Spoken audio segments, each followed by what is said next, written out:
Hello दी print में आपका स्वागत है। आज हम जिन शख्सियत से आपको मिलवाने जा रहे हैं वो वैसे तो किसी परिचय के मोहताज नहीं है। आंखों देखी 1992 हर्षद मेहता स्कैम, अभी हाल ही में रिलीज़ हुई तनाव वेब सीरीज़, ये सब अगर आपने देखा होगा और इसके अलावा और भी तमाम फिल्में हैं, दृश्यम है, अगर आपने देखा होगा तो आप उनकी एक्टिंग के ज़रूर कायल हो गए होंगे। जी, हम बात कर रहे हैं रजत कपूर की, जो कि बॉलीवुड एक्टर हैं और निर्देशक हैं और स्क्रीन प्ले राइटर हैं। आज हम उनसे एक आपकी मुलाकात करवाएंगे और उनसे उनकी हाल ही में एक कोरा कागज़ फिल्म आने वाली है जो कि 25 नवंबर को रिलीज़ होगी, उस पर बातचीत करेंगे। सर, आपका बहुत बहुत स्वागत है। बहुत बहुत शुक्रिया सर। कोरा कागज़, जी, इससे क्या संदेश देना चाहते हैं आप देखिए संदेश मैं दर्शकों तो को? नहीं दूंगा। पहले तो सबसे पहले डायरेक्टर्स जो बना रहे हैं फिल्म, संदेश उनका है, फिल्म उनकी है। कोरा कागज़ मतलब इसलिए ज़रूरी है कि आप कुछ भी नया शुरू करना चाहते हैं तो उसके लिए कोरा कागज़ कोरा होना चाहिए। कागज़ कोरा होगा तो उसके ऊपर आप कुछ लिख पाएंगे। देखिए कोई भी फिल्म आप चुनते हैं तो आप उसकी कहानी देखते हैं, उसकी अपने कैरेक्टर को देखते हैं थोड़ा कि इसमें कुछ करने लायक है कि नहीं, और फिर आप उसके निर्देशक को देखते हैं कि उनकी कितनी रुचि है सब्जेक्ट, उनका कितना जज्बा है इस सब्जेक्ट को लेकर। आई थिंक यही चीज़ें डिसाइड करते हैं कि आप कौन सी फिल्म कर रहे हैं।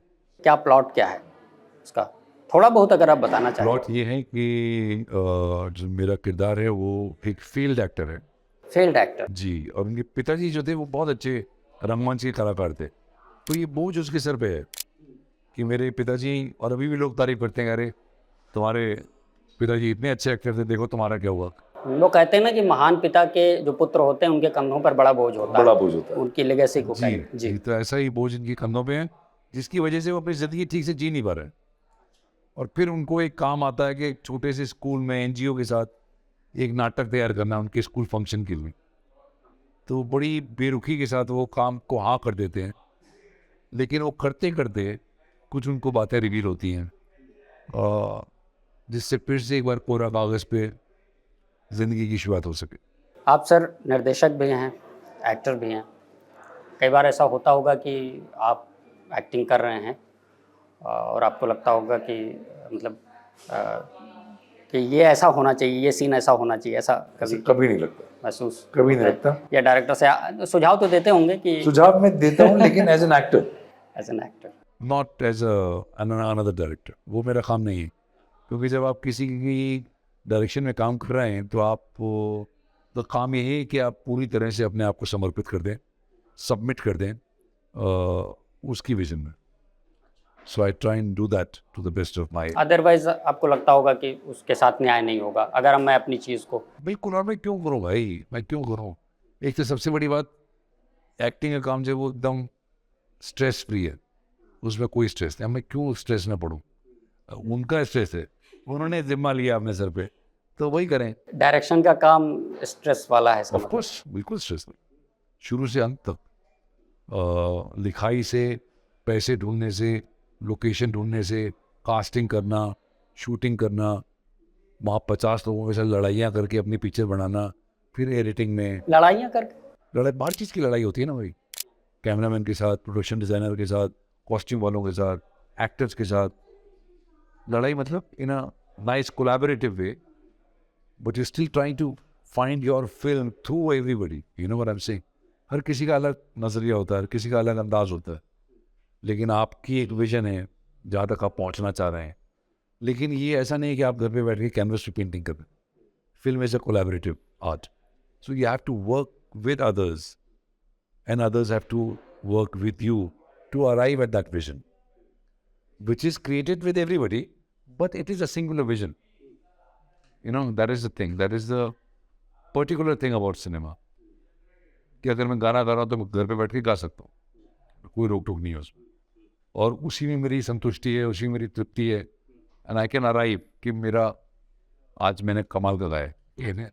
लेकिन फिल्म बनाने के लिए ये 100-150 लोगों के साथ काम करना, हाँ, वो पूरी टीम के साथ काम पूरी करना। टीम, और वो पूरी टीम को एक विजन की तरफ जाना होता है, साथ में रख के सबको।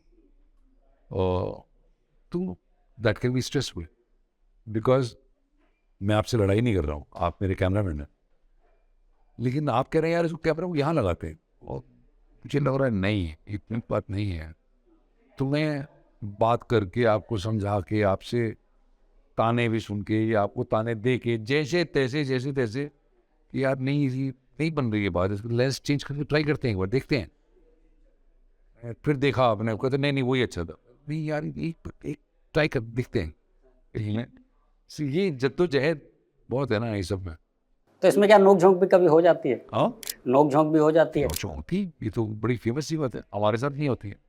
लेकिन अभी मैं एक सीरीज देख रहा था, द ऑफर, आपने देखी है? नहीं, अभी नहीं देखी। इज मेकिंग ऑफ गॉडफादर, उसके ऊपर सीरीज बनाई है। तो फ्रांसिस फोर्ड कोपोला और गॉर्डन विलिस की लड़ाइयाँ हो रही हैं, कैमरामैन जो उनके, कैमरामैन सब कह रहे हैं मैं छोड़ के जा रहा हूँ, what is this, he doesn't know anything, ठीक है। मैंने ऐसे लाइट करी है, एक्टर यही खड़ा होगा, ऐसी लड़ाइयाँ होती हैं। अच्छा, आपने कहा कि एक्टर का जो काम होता है वो स्ट्रेस नहीं होता उसमें। सहज होता है। नहीं, आपने कहा स्ट्रेस नहीं होता, तो स्ट्रेस क्यों लेना डायरेक्शन में दखल दे करके? कोई ऐसा सीन आपको याद आता है जब आपको बहुत स्ट्रेस लेना पड़ा हो उस एक्ट को करने के लिए, या किसी फिल्म में कभी ऐसा कि यार ये बहुत टफ है, कैसे करूँगा, और या करने में बहुत एफर्ट लगाना पड़ा हो? वैसे तो आपकी एक्टिंग देख के लगता है जिस सहजता के साथ आप एक्टिंग करते हैं, ऐसा शायद ही हुआ हो, लेकिन फिर भी कभी आज तक के करियर में वैसा नहीं आता, कभी नहीं हुआ? क्योंकि वो आप सही शब्द का इस्तेमाल कर रहे हैं, वो सहजता ही मेरे लिए सब कुछ है। हाँ, सहजता। क्योंकि वो, मुझे लगता है जो काम सहजता से नहीं हुआ है उसमें परफॉर्मेंस नज़र आने लग जाती है। एग्जैक्टली। है ना? तो मैं उससे बहुत घबराता हूँ, मैं उससे बहुत कटने की कोशिश करता हूँ। So for me always the moment is important. At that moment, आप उस मोमेंट में, उस क्षण में कितना सच ला पाते हैं होनेपन का, वही है जो मुझे क्या लगता है ना, अच्छा एक्टर वो है, मेरे मानना जो है, जो एकदम पारदर्शी हो, पारदर्शी, ट्रांसपेरेंट। मतलब कहते हैं ना कि eyes are the windows to the soul. Exactly. मैं सच में ये मानता हूँ, कम से कम परफॉर्मेंस में, कि अच्छा एक्टर वो है जो कैमरा को अलाउ करे कि आपके अंदर झांक के देख ले वो, यू नो। और कुछ लोगों में होती है बात, वो अपने आप को एकदम खोल देते हैं, आओ देखो मेरे अंदर मैं क्या महसूस कर रहा हूँ, you can be a part of that. तो मतलब जब आप एक्ट करते हैं तो उस किरदार को क्या मतलब महसूस करते हैं, जीते हैं? जैसे मैं नाम नहीं लूँगा, लेकिन दो अलग अलग एक्टर्स की बात कर रहा हूँ। किसी ने कहा कि जब मुझे कोई फिल्म करनी होती तो उस किरदार को मैं कुछ दिन तक जीता हूँ, अपने आप में जीता हूँ, कोशिश करता हूँ, उसको जी के आत्मसात करने की कोशिश करता हूँ। और किसी को मैंने ये भी कहते हुए सुना कि ये सब क्या है, मतलब जस्ट यू आर एक्टर, और आपको एक्ट करना है तो एक्ट का मतलब हुआ कि जो है उसको आपने बैगेज डाला और आपने करना शुरू कर दिया। तो इसमें आपका क्या कहना है? दोनों के बीच में। अच्छा। क्योंकि मुझे लगता है वो जीना तो बहुत ज़रूरी है, लेकिन पहले नहीं। अच्छा। जो पहले वाले साहब कह रहे हैं कि मैं पहले से उस किरदार को जीता हूँ अंदर, हाँ। मुझे लगता है वो ज़्यादा काम है और फजूल का काम है। अच्छा। ऐसा मेरा मानना है। हाँ हाँ हाँ, हर किसी का अलग तरीका है। बिल्कुल बिल्कुल बिल्कुल, मेरा कुछ मानना हो सकता है जी। और जो दूसरे साहब कह रहे हैं कि खाली बैगेज है उस टाइम पे कर, मैं आई बिलीव कि कोई किरदार मेरे बाहर नहीं है। ऐसा नहीं है कि ये मुझे किरदार करना है और मैं अब ये बन जाऊंगा, नॉट पॉसिबल। मैं कुछ और बनने की क्षमता नहीं है मेरी। तो जो भी कुछ है वो मेरे अंदर ही है और मुझे अंदर ही कुछ ढूंढना है। तो किरदार मेरे अंदर ही है, मैं ही किरदार हूँ, वो बाहर नहीं है, समझ रहे हैं आप? तो ये वो ख्याल कि मुझे कुछ और बनना है, मुझे लगता है गलत है। हाँ, मुझे कुछ और नहीं बनना है, मुझे उस आदमी को अपने अंदर ही ढूंढना है। और अगर हमारे हालात कुछ और होते, हमारी परवरिश कुछ और होती, तो हम कुछ और होते ना। एग्जैक्टली। तो हमारे अंदर कम से कम 15-20 हज़ार लोग हैं जो कि वजूद में नहीं आए। तो ये किरदार भी उन्हीं 15-20 हज़ार के अंदर कोई है जिसको हमें ढूंढ के इस वक्त पे निकालना है। एक्टिंग क्या है आपके लिए? The best job in the world. The best job in the world. Still it is job. Best job मतलब कहा जाए मतलब जॉब, मैंने इसलिए इस बात को कहा क्योंकि जॉब में कहीं ना कहीं थोड़ा एफर्ट शामिल होता है, और आपके लिए चीज़ें एफर्ट तो हो सकता है, एफर्ट तो फिल्म बनाने में भी बहुत एफर्ट है, लेकिन वो भी काम नहीं है मेरे। I find my self very lucky. मुझे लगता है कि मैंने कभी ज़िंदगी में काम किया ही नहीं, क्योंकि जो मुझे करना है वही मैं कर रहा हूँ, तो वो काम कहाँ हुआ है। तो मैं कह सकता हूँ आप दुनिया के मतलब सबसे Luckiest. लकी पर्सन है। ऐसे Absolutely. ऐसे जो भी लोग हैं जिनको अपना काम नहीं लगता है, वो लकीस्ट पर्सन है। I believe that. कब आपको लगा, मतलब एक्टिंग का कब से आपको ये एहसास हुआ कि अब मतलब मुझे एक्टिंग ही करनी मुझे चाहिए, एक्टिंग या का ऐसे? कोई शौक नहीं था। मैं फिल्म बनाना चाहता था जी। मैं फिल्म स्कूल गया था फिल्म डायरेक्शन पढ़ने, और उसके बाद मैंने 3 साल असिस्टेंट का काम किया, और मुझे फिल्में ही बनाना था। एक्टिंग बाय चांस मेरे साथ शुरू हो गया 10 साल बाद। मतलब ऐसा क्या हुआ कि फिर आप एक्टिंग? ऐसा क्या हुआ, मुझे चांस मिला, मैंने कर लिया। But it's not something I was pursuing making films. मेरी कोशिश उसी दिशा में थी। एक्टिंग का काम आया मेरे पास, मैंने एक ऐड आया, वो मैंने कर लिया। थिएटर हम लोग करते थे, थिएटर में मैं एक्टिंग भी करता था, निर्देशन भी करता था। किसी ने मेरा, नसीर साहब ने मेरा स्टेज पे काम देखा, उन्होंने मीरा को रिकमेंड किया, तो मॉनसून वेडिंग मिल गई। अच्छा, ऐसा बाई चांस होता गया अपने आप। सिनेमा और थिएटर में से किसे चुनेंगे आप, अगर दोनों में से एक चुनना हो? I hope I don't have to make that choice कभी भी। मतलब कुछ एक्टर्स को मैंने कहते हुए सुना कि उनके लिए थिएटर ज़्यादा महत्वपूर्ण है, मैं या ज़्यादा एक्टिंग नहीं करता हूँ थिएटर, मैं डायरेक्शन ही करता हूँ। और थिएटर एक्टिंग बहुत मुश्किल काम है कंपेयर टू फिल्म। निश्चित रूप से मैंने जितने प्लेस देखे हैं, मतलब आपको इतना इतना लंबा परफॉर्मेंस कंटिन्यूस देना होता है, कोई कट नहीं, कोई रिटेक नहीं, तो जी। I think. तो क्या आपको लगता है कि थिएटर कहीं ना कहीं निखारता है उस प्रतिभा को? देखिए, अलग अलग एक्टर्स होते हैं, और कुछ लोग बहुत अच्छे थिएटर एक्टर्स ज़रूरी नहीं कि अच्छे फिल्म एक्टर्स भी हों, क्योंकि बहुत फ़र्क मीडियम है। और अच्छे फिल्म एक्टर ज़रूरी नहीं कि अच्छे रंगमंच के कलाकार भी हों। कुछ रेयर एक्टर्स ही हैं जो कि सिनेमा और थिएटर दोनों जगह अच्छे हैं। दे वेरी फ्यू, क्योंकि बहुत अलग मीडियम है। आपके पसंदीदा एक्टर कौन है, मेरे या रणवीर कौन शोरी, कौन है?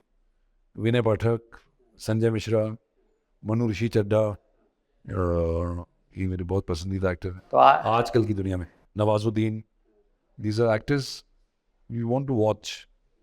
आपके और मेरे पसंदीदा एक्टर्स काफ़ी मिलते जुलते हैं, हमारी आपकी पसंद मिलती है।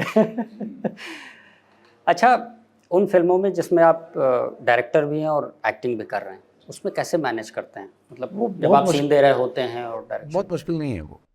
हाँ, उसमें ऐसी कोई बहुत बड़ी बात नहीं है, क्योंकि as a director writer you know also, आपको किरदार भी पता है क्या है, आपको कहानी भी पता है क्या है, आपको सिचुएशन भी मालूम है क्या है, तो इतना मुश्किल काम नहीं। आपने पहले भी एक फ़िल्म की क्राउड फंडिंग के थ्रू उस फ़िल्म को बनाया था, बाद में खैर वो रघु रोमियो, बाद में वो फ़िल्म चली नहीं उतनी, तो आपको पैसे लौटाने में दिक्कत हुई। हाल में आपने आर के आर के भी आपने क्राउड फंडिंग, मतलब ऐसी क्या चीज़ होती है जो आपको ड्राइव करती है कि इसको बनाना ही है, चाहे क्राउड फंडिंग से बनाना है? हाँ, ये अच्छा सवाल है यार। ये वो कुछ तो चीज़ होती है जो आपको नहीं बैठने देती, कि आपको लगता है ये फिल्म होनी चाहिए। होनी चाहिए। और आप जैसे मेरे पास भी इस time let's say 4 ready scripts हैं। 4 में से 2 ऐसी हैं कि पिछले 5 साल से हैं मेरे पास, और मैं कोशिश कर रहा हूँ बनाने की। लेकिन अगर नहीं बनी तो ठीक है, लेकिन जो बाकी 2 हैं वो बननी ही हैं। वो मतलब they have to be made. ऐसा कंपल्शन होता है, लगता है आपको वो स्क्रिप्ट आपको कंपेल कर रही है बाहर निकलने के लिए, बनने के लिए।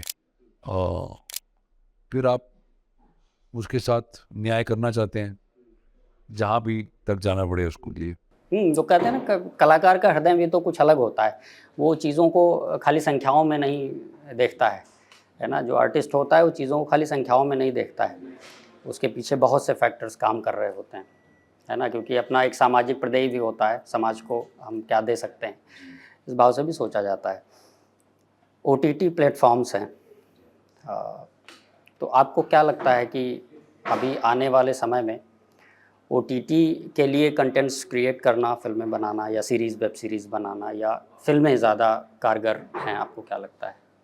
मेरे लिए जी, आपको मतलब आपका ओपिनियन क्या है इसमें कि ज़्यादा कारगर माध्यम कौन सा है? मूवीज़ वैसे तो दोनों ही हैं, आप लोगों से कुछ कम्युनिकेट करना चाहते जी, हैं, अलग-अलग जी, जी। माध्यम हैं। मैं जी, जी। एज़ अ जर्नलिस्ट भी कम्युनिकेट करता हूँ अपनी तरीके से। लेकिन इन दोनों में अगर आपको अभी तुलना करनी हो, इसके पीछे प्रश्न पूछने के पीछे का एक रीज़न ये है क्योंकि ओटीटी प्लेटफ़ॉर्म्स में तमाम ऐसे कलाकारों को भी मौका दिया है, जो अदरवाइज़ शायद कई बार बॉलीवुड में मौके नहीं पाते थे। तो उस पर्सपेक्टिव से भी मैं आपसे तो ये सच है कि वो सीरीज़ बनने की वजह से काम बहुत ज़्यादा बढ़ गया है, बहुत अच्छी बात है और शायद थोड़ी सी बेहतर लिखाई भी हो रही है फिल्मों के मुकाबले में और बहुत सारे ऐसे प्रतिभाशाली कलाकार हैं जिनको पहले काम नहीं मिल रहा था, उनको काम भी मिल रहा है और बहुत अच्छे रोल्स भी मिल रहे हैं। जयदीप अलावट इन पताल्लू या प्रतीक गांधी स्कैम में इतने अच्छे रोल्स कहाँ मिलते हैं यार, उनके लिए लिखे गए, उनको रोल्स मिले, उन्होंने कमाल किया रोल्स में, ये बहुत अच्छी बात है। लेकिन I am not very sure about कि कितना अच्छा कंटेंट बन रहा है, वो मुझे नहीं पता, वो वक्त बताएगा। अभी तो मुझे कोई खास ऐसा एक्साइटिंग काम नहीं लगा ओटीटी का। ओटीटी अच्छा। In spite of the hype बहुत है कि कंटेंट इज द किंग, लेकिन वो बात है नहीं। ऐसा नहीं लगता। मतलब आपको लगता है कि जो बैरियर्स बॉलीवुड में हैं फ़िल्म मेकिंग में, वो बैरियर्स यहाँ भी काम कर रहे हैं, बिल्कुल ऐसा आपको लगता है? बिल्कुल, वहाँ भी कोई बैठ के आपको बता रहा है कि ऐसे लिखो वैसे लिखो, ये होना चाहिए वो होना चाहिए, तो फिर किस आर्टिस्टिक विजन की बात करना है? किस तरह के बैरियर्स सबसे ज़्यादा हैं फ़िल्म यही इंडस्ट्री एक में? एक तो यही मैं बता रहा हूँ आपको कि हर किसी को लगता है कि ये बनना चाहिए, तो it's not about your vision, it's not about what you are writing, it's उसके ऊपर थोपा क्या जा रहा है, वो बड़ी बात है। दूसरी बात ये कि इसके अंदर कौन है, स्टार्स कौन है। हमारा सारी इंडस्ट्री स्टार्स के इर्द गिर्द घूमती है ना, और अब से नहीं, शुरू से। शुरू से। तो वो कहानी तो बदली नहीं अभी तक, और वो कहानी अभी भी वही है कि इसके अंदर कौन है, या इसको लेके आ जाओ, इसमें फलाने को ले आओ, ढिमकाने को ले आओ, वही चल रहा है। आपको लगता है नेपोटिज़्म है फ़िल्म इंडस्ट्री में? नेपोटिज्म वाली बात नहीं है यार, वो तो यार इसका बेटा है उसको चांस मिलेगा ही, ये तो प्रिविलेजेस की बात है। हम भी बहुत प्रिविलेज्ड हैं, आप भी बहुत प्रिविलेज्ड हैं, अब प्रिविलेज्ड है तो इसके लिए उसको नकार भी नहीं सकते, आप भी नहीं सकते कह सकते कि भाई तू तो उसका बेटा चल, वो भी गलत है। गलत है, एग्ज़ैक्टली। अब बाकी ये ज़रूर है कि प्रिविलेजेस की वजह से आपको एक चांस मिलेगा ही पहला, लेकिन ऐसा नहीं है कि जो बॉलीवुड इंडस्ट्री से नहीं है उनको चांस नहीं मिल पा रहा है, शायद स्ट्रगल ज़्यादा हो उनके लिए, लेकिन अगर आप ख़राब एक्टर हैं तो आप कहीं से भी हो, आप ख़राब नहीं एक्टर। तो मतलब इसको आप पॉजिटिवली देखते हैं, मतलब इसको आप positively- प्रिविलेज के रूप में मानते हैं जो सभी को मिलता है और हर फील्ड में मिलता है। हर फिल्म में। आपने अपने एक्टिंग की करियर की जब से शुरुआत की और आज, क्या आपको लगता है कितना इवोल्यूशन हुआ या कहाँ अभी कितना आप क्या हुआ? मतलब कितना आपने एज एन एक्टर इवॉल्व किया है तब के रजत कपूर और अब के I रजत कपूर में hope I कितना evolved. डिफरेंस पाते आई हैं? Hope I have evolved, I am not a good जज ऑफ दैट, क्योंकि ऐसा भी नहीं कि मैं अपनी पुरानी पिक्चरें देख रहा हूँ, अगर देखता तो शायद पता चलता अरे यार क्या अच्छा, कैसा लगता है पुरानी फिल्में कभी अपनी देखते हैं तो हाँ कैसा फील होता है पुरानी वही फिल्म? बोल रहा हूँ, मैं नहीं देखता हूँ पुरानी, बिल्कुल नहीं देखते? नहीं, अगर देखता तो शायद देख पाता कि भाई बड़ी खराब एक्टिंग कर रहे थे आप। तो मुझे नहीं, I am not the right जज कि इवॉल्व हुआ है क्राफ्ट कि नहीं हुआ है, आई होप हुआ हो थोड़ा, तो कुछ तो फर्क आया हो। कोई ऐसा किरदार जो आपके दिमाग में हो कि यार ये करना चाहिए था, ऐसा कुछ, या कोई फिल्म एज अ डायरेक्टर आप चाहते हो कि ये फिल्म? ऐसी बहुत फिल्में मैं लिखता रहता हूँ, कॉन्स्टेंटली ऐसे लिखता रहता हूँ, और हर साल 2 या 3 नई स्क्रिप्ट लिखता हूँ, तो बनाने की चाह तो बहुत ज़बरदस्त है। अच्छा। अगर मेरा बस चले और अगर खुशकिस्मती रहे तो हर साल मैं एक पिक्चर में बनाना चाहता हूँ। ठीक है, मेरी बेस्ट विशेस हैं वैसे आपके साथ, और क्योंकि आप हर साल अगर फिल्में बनाएंगे तो हर साल बेस्ट फिल्में देखने को मिलेंगे। बहुत बहुत शुक्रिया। हाँ, तो ये थे हमारे साथ रजत जी, जिनसे हमने चर्चा की, बातचीत की। उनकी फ़िल्म जो आने वाली है 25 नवंबर को, कोरा कागज़, आप लोगों से मेरी गुजारिश है कि ज़रूर देखने जाइएगा, बेहतरीन एक्टर हैं। तो इसी के साथ अब अपने इस इंटरव्यू को हम ख़त्म करते हैं, फिर हम आपसे मुलाकात करेंगे किसी और एक्टर के साथ। नमस्कार।